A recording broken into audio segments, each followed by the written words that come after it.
I'm Ethan. I'm 27, married to a beautiful woman named Alyssa. Our son, Matthew, has my wife's blonde hair. He has my blue eyes and his lips are big and perky. He was diagnosed with autism when he was 3, and he's 7 now, and he's on summer break after first grade. He does very well at school, and his teachers are very supportive of him.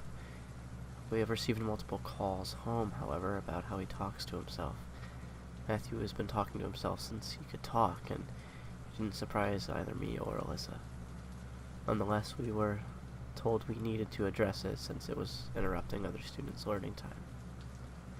Just after dinner, my son went to his room to play with his Legos. He loves Legos. I was about to open his door to talk to him when I heard him talking. Figured I'd eavesdrop and to hear what he and his friends were talking about. "Do you like Legos? Just got done building my spaceship." No response. "Do you know how to get more Lego sets? My dad just got me a new one for Christmas." "How could you get me more, though?" I thought this was kind of peculiar, and I brushed it off as just child nonsense. "You mean you have a whole bunch of Legos where you come from? Could you bring me some back?" No response. "Wow, you're the best. Thanks, Lucifer. See you in the morning." At this point, I just slowly backed away from the door. Sneaked back to the kitchen where Alyssa was finishing up the dishes. I whispered to her, "We need to talk in the garage now. It's about Matthew." She looked confused, but complied. I filled her in about what I heard. She started to get a worried look on her face, and then simply said, "I'm sure it's nothing. It's just a coincidence he named his friend Lucifer." I said, "What kind of 7-year-old names their imaginary friend Lucifer?" She has no response. She just sighed and slammed the door when she walked back inside. I stood in the garage baffled. Why doesn't she care? Collect my bearings and walk back inside to go to talk to Matthew like I originally planned. When I walked inside, Alyssa was in the kitchen, so I assumed she went to the bedroom to read. She reads a lot, and she likes quiet when she reads, so I respect that by not going into the bedroom when she's reading. I walked towards Matthew's room and decided to put an ear up to the door. I hear Alyssa whispering in there.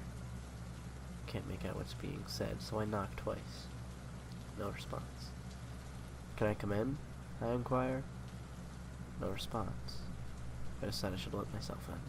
The door creaked open, and to my surprise, only Matthew was in there, flying his spaceship around in the air with his left hand. "Hi, Daddy," he exclaimed. "Hey, Matthew, how do you like your new Legos?" "They're awesome." I decide to just get straight to the point and ask him who he's talking to. He simply responded with, "My friend." He responded very defensively, so I asked him again. He said it was just his friend.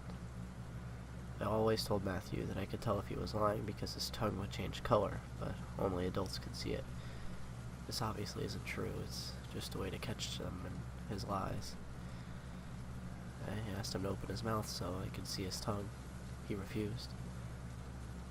I told him again to tell me the truth. "Okay, fine. Mommy gave me this cool toy." He showed me a teddy bear missing its left eye. "And it talks to me sometimes. He said his name was Lucifer and that he needed my help. He said he'd give me Legos if I brought him one of my friends from school so that he could be a boy just like me." I stood there, mouth open, flabbergasted that my son is literally making a deal with the devil. I had no idea what to do. I'm beyond terrified that my son could be doomed. I turn around to go find Alyssa to tell her everything, and there she is in the doorway, staring at me. She's not smiling like she usually is. I could sense something was wrong. The only word I could muster was, "Babe?" She started walking through the doorway. As she got closer, she pulled her hand from behind her back and exposed one of our kitchen knives.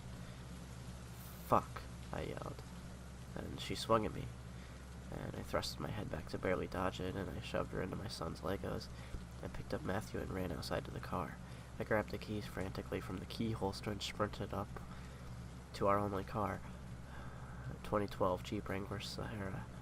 I got in and basically tossed Matthew into the passenger seat. We reversed out of the garage. Luckily, there was no traffic on our road, and we got out into the road. Matthew, are you okay? No response. He was quiet. He won't respond to any of my questions. I need help. I have no idea what to do now. I'm stopped at a gas station with Matthew, and we're just sitting in the car. I don't know what to do. My wife just tried to fucking kill me. I need help.